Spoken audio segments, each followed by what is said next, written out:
Lorsqu'on fait un projet d'autonomie légumière, une des choses les plus importantes, c'est la planification. On doit savoir quels légumes on veut faire pousser et en quelle quantité. Ça peut paraître simple, mais ce n'est pas nécessairement lorsque c'est notre première année ou deuxième année avec un jardin de grande envergure. On s'est rendu compte en 2024 assez rapidement qu'on voulait agrandir le potager. On a donc installé une toile d'occultation. Mais on ne savait pas encore exactement ce serait quoi sa vocation. C'est durant l'hiver qu'on s'est vite rendu compte qu'on avait manqué de pommes de terre pour notre consommation. Donc, notre option était quand même assez claire à ce moment-là. On savait que le nouvel emplacement allait nous servir à créer un champ de pommes de terre. Et là, je suis présentement au début du printemps, où j'ai pu enfin enlever la toile d'occultation, question qu'on puisse commencer à préparer le sol. Le rôle de la toile d'occultation, c'est quand même assez simple. On veut tout simplement que ça bloque la lumière pour que la pelouse puisse mourir en dessous et créer finalement de la matière organique qui va s'intégrer à notre sol.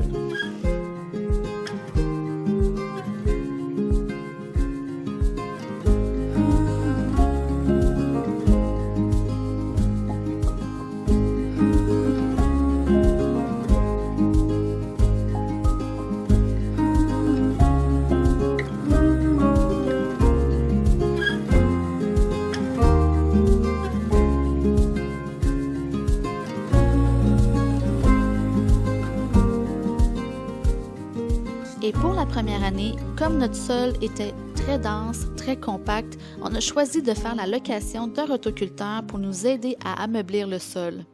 C'est d'ailleurs quelque chose qu'on va peut-être même répéter pour notre deuxième année parce qu'on aimerait vraiment pouvoir ameublir le sol plus en profondeur.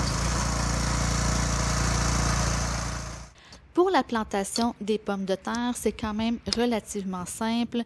Tout ce que vous avez à faire, c'est de vous creuser un sillon entre 6 et 12 pouces de profondeur. Et pourquoi on doit aller en profondeur? C'est que la pomme de terre va pousser soit en périphérie ou en hauteur par-dessus votre pomme de terre mère. Donc, c'est la raison pour laquelle vous devez penser à lui donner le plus d'espace possible.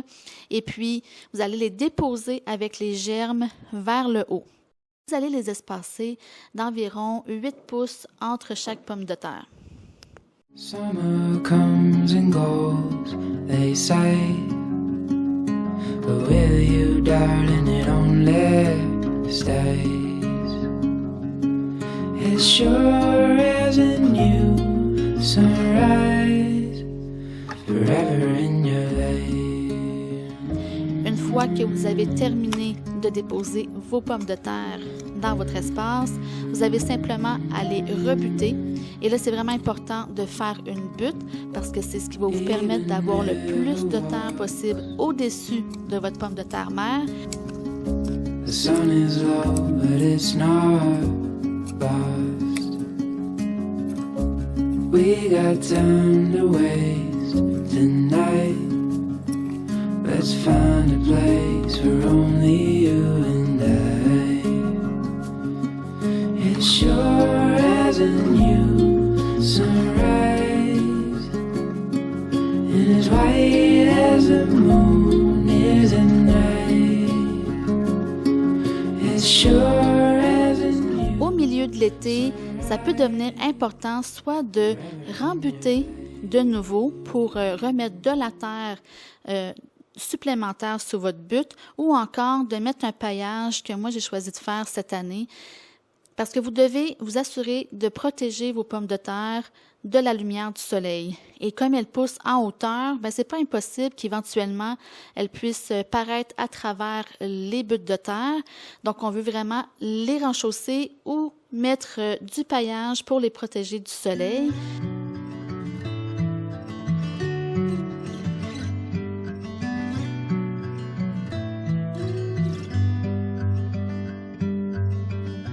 Try to organize my mind while the world falls behind. Slow waltz around the sun. Every year reveals a change. Looking back now, feeling strange. We all learn to be someone. Au début du mois d'août, on commence à voir les plants en train de flétrir et certains étaient même vraiment en train de sécher. C'était pas toutes les mêmes variétés qui avaient la même vitesse et d'ailleurs, c'est ce qui fait que le 27 août, on était déjà prêt à récolter notre première variété qui était notre pomme de terre rouge Norland. J'aimerais apporter quand même une petite nuance concernant notre récolte parce qu'on a eu quand même une grande récolte largement suffisante pour notre consommation. Donc, je suis 100% satisfaite de ce qu'on a eu cette année. Par contre, lorsqu'on fait les calculs mathématiques, on se rend compte qu'on a obtenu environ 2,5 livres par plant. Ce qui fait que c'est quand même dans la moyenne basse de ce qu'un plant de pommes de terre peut produire. On a encore de la marge pour aller chercher une plus grande productivité de notre côté. Et je pense que des points d'amélioration qu'on pourrait penser, ce serait d'avoir un sol encore plus meuble et un meilleur arrosage et peut-être même changer une des variétés de pommes de terre qu'on a choisies cette année.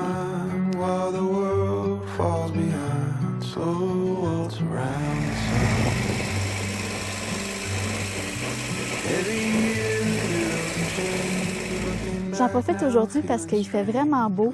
La terre, elle est sèche. Et puis, c'est le moment de faire de la récolte des pommes de terre. On a déjà fait quelques récoltes par le passé. J'ai déjà récolté 10 rangs sur les 15 qu'on a. Je vais vous montrer ça un peu plus tard. Mais aujourd'hui, ce que je veux faire, c'est récolter la variété Rosette. J'avais 6 rangs déjà, j'en ai récupéré un pour voir un peu de quoi les patates avaient l'air parce que normalement, pour faire la récolte des pommes de terre, on doit s'assurer qu'il est complètement séché. J'en ai à l'arrière, vous voyez, en arrière de moi, là, il se passe pas grand-chose, c'est sec, sec, sec, tandis que juste ici, à côté de moi, c'est pas encore 100% sec, mais je vais quand même les récupérer parce que en faisant mon test, j'ai vu que toutes les pommes de terre étaient vraiment 100% parfaites pour être récoltées, même si ici, on aurait pu attendre encore un petit peu. Je ne vais pas les laisser là, je vais tout prendre en même temps. Donc, aujourd'hui, je vais récolter ça. Normalement, ce qu'on veut, c'est que justement, le plant soit complètement séché. On va le laisser sécher comme ça pendant environ 2 semaines parce que c'est durant cette période-là que la pleure ou la peau de la pomme de terre va s'épaissir et va favoriser la conservation. Si vous les récoltez trop tôt ou lorsque votre plant est encore vert, bien, ça va être pour consommation immédiate ou vraiment rapide parce que la pleure va être beaucoup plus mince et elle n'est pas conçue pour se conserver à ce moment-là. Donc ici, je vais récolter ça. J'ai hâte de vous montrer les autres résultats qu'on a obtenus, faire un bilan de l'ensemble de notre récolte. Je vais vous parler aussi tout à l'heure de notre méthode de conservation pour les pommes de terre. Donc là, je me lance, je récupère ça. Il y en a beaucoup là, qui vont utiliser la fourche pour accélérer le processus de récolte ou faciliter le processus de récolte. Moi, j'ai vraiment de la difficulté à utiliser la fourche pour la récolte des pommes de terre parce que je tiens mordicus à la meilleure santé possible de chacune des légumes ou chacune des récoltes que je vais faire. Et mes pommes de terre, ben c'est quand même important. C'est un des légumes principaux qu'on veut avoir pour toute la durée de l'année à venir. Je veux pas les endommager. Je suis pas prête à sacrifier aucune pomme de terre. Je les veux tous autant que possible, dans la meilleure forme possible, pas endommagées, parfaites. Je les veux parfaites. Donc, je vais pas nécessairement prendre le risque de prendre la fourche pour accélérer le processus. Je vais y aller avec la job de bras. Je vais creuser, puis creuser, puis creuser. Puis, je vais être un peu raquée le lendemain, mais c'est correct. On fait ça comme ça. Fait que je me lance tout de suite. Hop.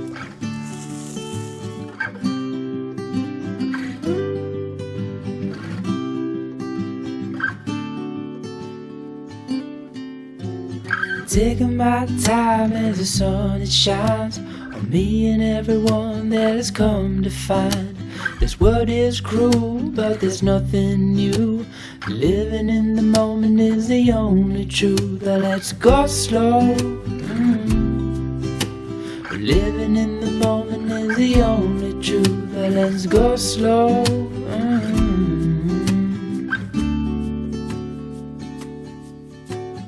salted towns are where I'd rather be. They give me love and they set me free. The ocean's tides can live without the moon. And darling, the same goes for me and you. Let's go slow. Comme je vous l'ai mentionné précédemment, j'ai déjà récolté 2 variétés de pommes de terre. J'ai mes pommes de terre rouges Norland ici et mes pommes de terre Colomba jaunes, juste ici. Maintenant, je dois libérer l'espace pour mes pommes de terre rouges. Je dois les mettre dans mes bacs de conservation pour pouvoir venir faire sécher mes pommes de terre recettes que je viens tout juste de récolter. Mais je voulais aborder un peu plus en profondeur le sujet de la conservation de nos pommes de terre. C'est la même méthode que j'ai fait pour mes carottes et mes betteraves. Je vous ai mentionné un petit peu qu'est-ce qu'on faisait rapidement par le passé. Mais aujourd'hui, je vais vous expliquer pourquoi que c'est une méthode qui fonctionne bien, pourquoi c'est celle que nous, on a choisi d'utiliser pour la conservation dans notre chambre froide. C'est tout simplement parce que ce qu'on souhaite, évidemment, c'est garder la pomme de terre la plus fraîche possible, la plus croustillante possible.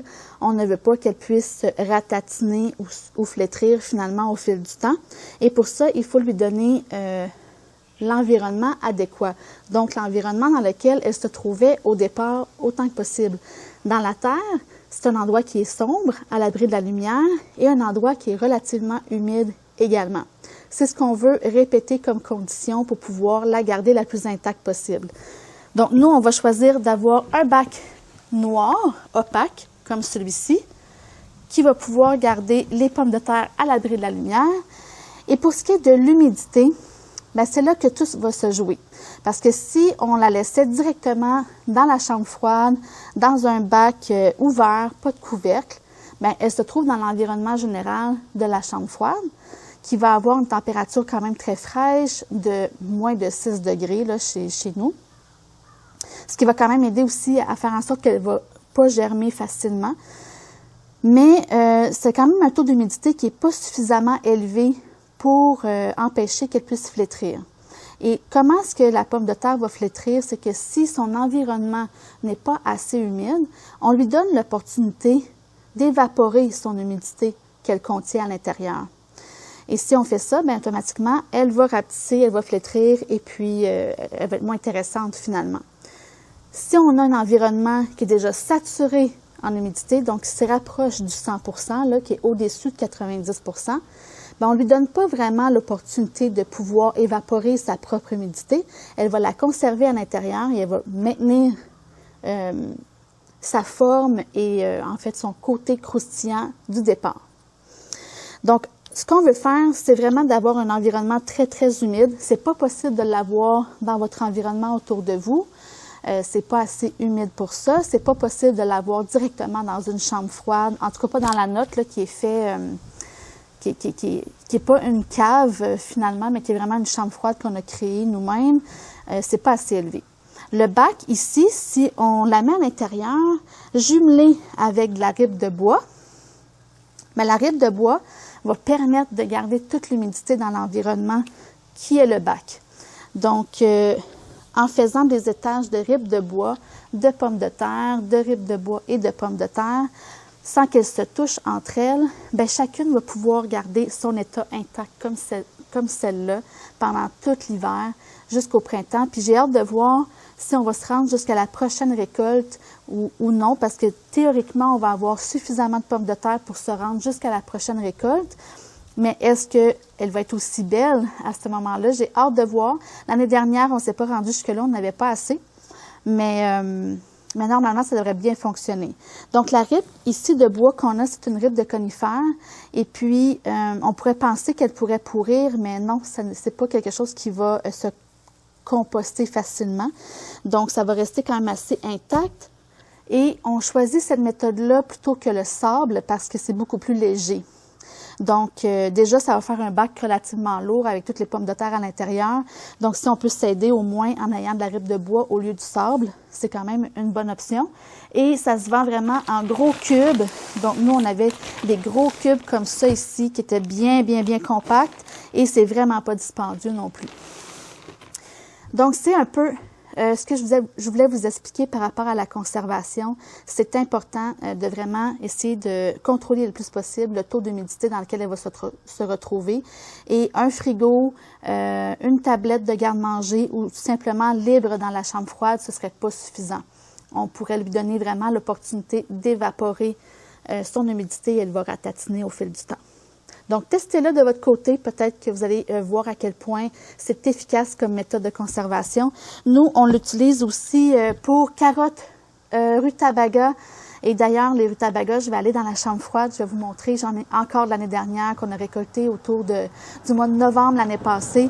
Mais on les a encore aujourd'hui. Elles sont magnifiques. On les mange encore aujourd'hui. Puis elles ont la même texture que lorsqu'on les a pris du jardin. Je vais aller vous montrer ça. Puis vous allez voir à quel point c'est vraiment efficace. What happens next? Won't pretend to know. What happens next? Ce qui est important à savoir aussi par rapport à la conservation, c'est que nous, on a décidé qu'on n'allait pas laver les pommes de terre. Et la raison pour laquelle on ne lave pas les pommes de terre, c'est qu'on ne veut pas prendre le risque de les endommager au moment de les nettoyer. On veut les garder les plus intacts possible parce qu'aussitôt qu'on endommage une pomme de terre, ben, on lui donne la possibilité de peut-être pourrir. Mais on ne veut pas non plus les coller ensemble parce que si jamais il se trouvait que, par inadvertance, on a mis une pomme de terre qui était endommagée et puis qu'elle commence à pourrir, eh bien, on ne veut pas qu'elle touche à une autre pomme de terre pour venir contaminer la pomme de terre d'à côté. Donc, on va s'assurer qu'ils ne vont pas se toucher entre elles et on va bien les examiner aussi avant de les serrer dans le bac. Parce que si jamais elles ont été piquées par des insectes ou que nous, on l'a endommagée en cours de route lorsqu'on l'a récoltée, eh bien, on ne veut pas qu'elle fasse partie du bac de conservation ici. Donc, ce qu'on va faire, c'est qu'on va les conserver les autres dans des sacs de papier brun, comme ça ici. Et puis, on va mettre les très petites pommes de terre à l'intérieur de ça et celles qu'on n'a pas voulu insérer à travers les bacs de longue conservation. Donc, mais tu sais, si jamais on voit des pommes de terre grosses comme celle-ci, par exemple, bon, on va les mettre dans le sac en carton plutôt que dans le bac qui est ici pour les consommer plus rapidement. Si jamais elles sont de format moyen comme celle-ci, on va quand même les insérer ici. Elles vont bien se conserver quand même si elles ont un format plus petit.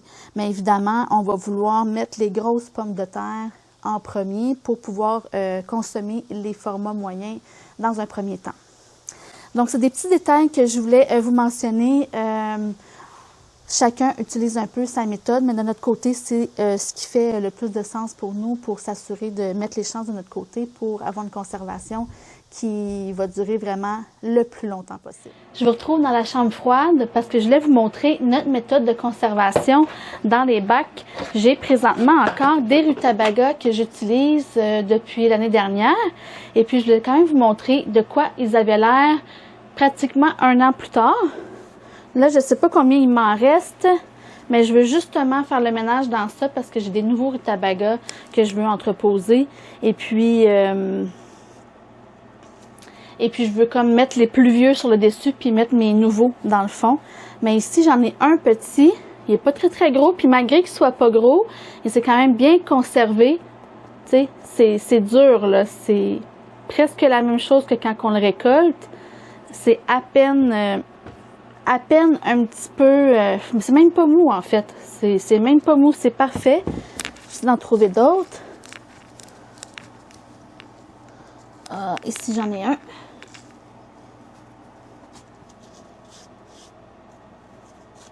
Donc voilà, juste besoin de lui enlever un petit peu de rip. Mais même chose pour celui-là, il est dur. Et puis, 100% conservé, on peut encore le consommer aujourd'hui. Donc voilà, c'est ce que je vais faire. Je vais venir prendre ce bac-là. On va retirer toute la ripe et toutes les rutabagas qu'on a à l'intérieur. Après ça, on va venir remettre la ripe et des nouveaux rutabagas parce que j'en ai ici qui sont justement des rutabagas de cette année que je n'ai pas encore mis dans la ripe de bois. Et ceux-là, je peux déjà le sentir au toucher qui commence à vouloir ramollir alors que ceux-ci sont vraiment durs. Donc, c'est ça, c'est les plus récents que j'ai entre les deux. Ça me confirme, moi, personnellement, que la méthode de conservation fonctionne vraiment bien parce que même si mes rutabagas ici sont neufs et sont vraiment de plus gros format que ça ici, là, c'est pas la même chose du tout. Mais malgré ça, on sent qu'ils sont comme plus fragiles. Ils veulent vraiment plus ramollir. Je veux pas perdre plus de temps que ça. Je veux vraiment les entreposer ici. Mais je voulais prendre le temps de vous montrer parce que c'est vraiment une méthode qui fonctionne super bien. On se retrouve présentement 2 jours après notre dernière récolte de pommes de terre. On a pu finalement étendre nos pommes de terre au sol, les laisser sécher. Et là, j'ai les résultats en fait de combien on a récolté de pommes de terre en poids. Et bref, c'est quand même très intéressant.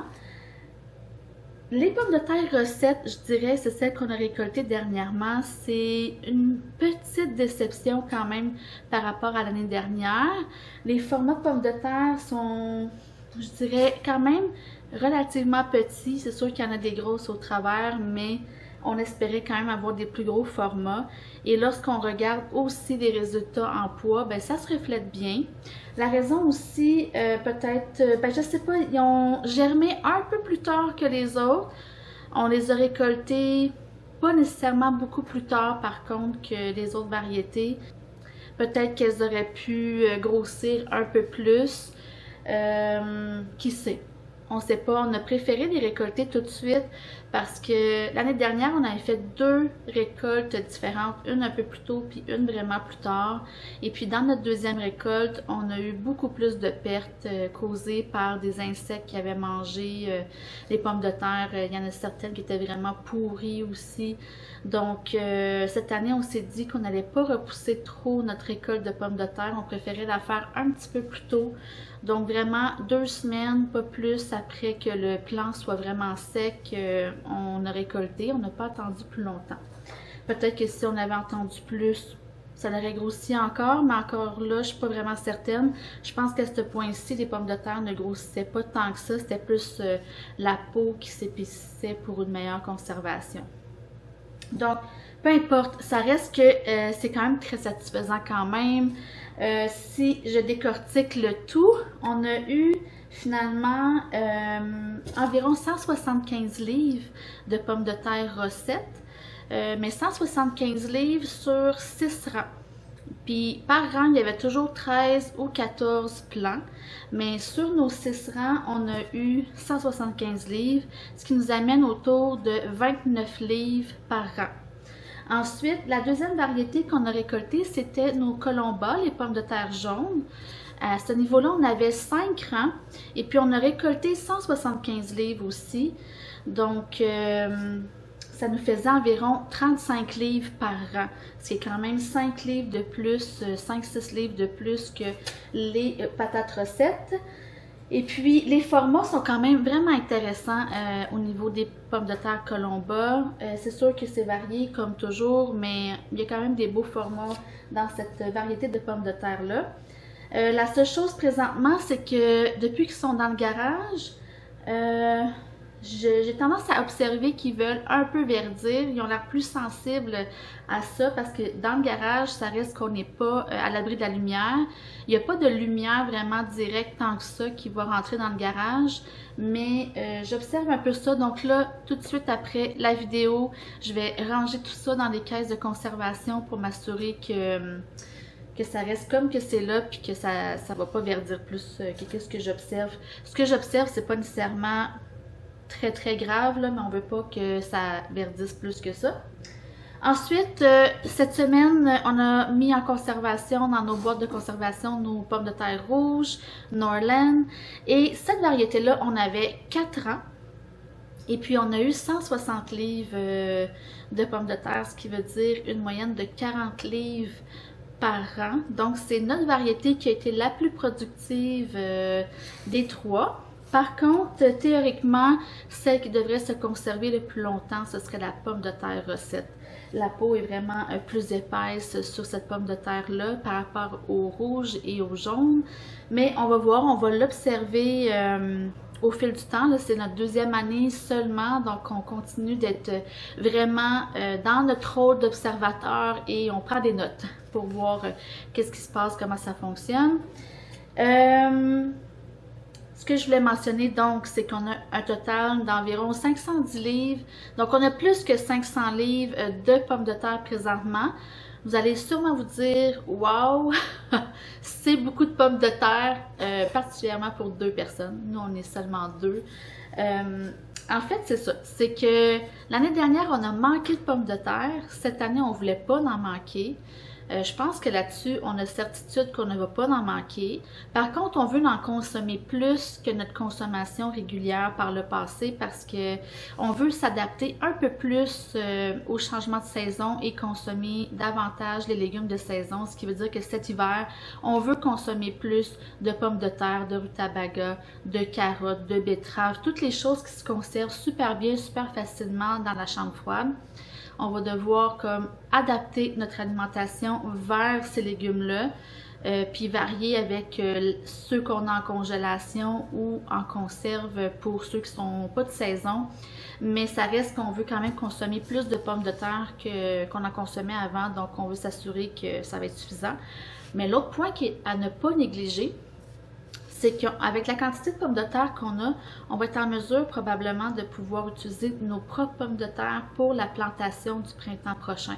Puis ça fait en sorte qu'on sera en mesure de boucler la boucle et puis d'avoir une pleine autonomie en pommes de terre parce qu'on n'aurait plus besoin d'aller s'approvisionner au printemps en pommes de terre pour pouvoir faire la plantation au printemps. Donc, tout ce qu'on souhaite présentement, c'est qu'on n'ait pas de surprise, que nos pommes de terre soient en bonne santé, qu'il n'y ait pas eu de mildiou, qu'ils ne soient pas noirs à l'intérieur. Ça, c'est quelque chose qu'on va découvrir plus au moment de l'utilisation. Pour l'instant, il n'y a pas signe de quoi que ce soit. Elles sont même beaucoup plus belles que l'année passée, vraiment moins endommagées. Quelques-unes ont été piquées, mais à peine. Donc, c'est vraiment le fun pour ça. On a vraiment une belle récolte. On ne peut pas se plaindre par rapport à ça. Évidemment, ça a été une productivité différente pour chaque variété. L'année prochaine, ça pourrait être complètement un résultat différent. Ça va être à voir, mais pour cette année, je pense que c'est un beau succès. Je suis vraiment contente. On va pouvoir bien se régaler cet hiver, puis on va être prêt pour le printemps également. Donc, j'espère que vous avez apprécié cette vidéo. Si oui, ben faites votre j'aime, écrivez-moi en commentaire, partagez la vidéo aussi, ça fait vraiment plaisir. Et abonnez-vous si jamais ce n'est pas encore fait. Donc, moi, je vous reviens pour une prochaine vidéo bientôt. Sur ce, je vous dis à la prochaine. Ciao! Comme je vous ai mentionné précédemment, on a déjà... excusez, une libellule qui est venue dans ma face.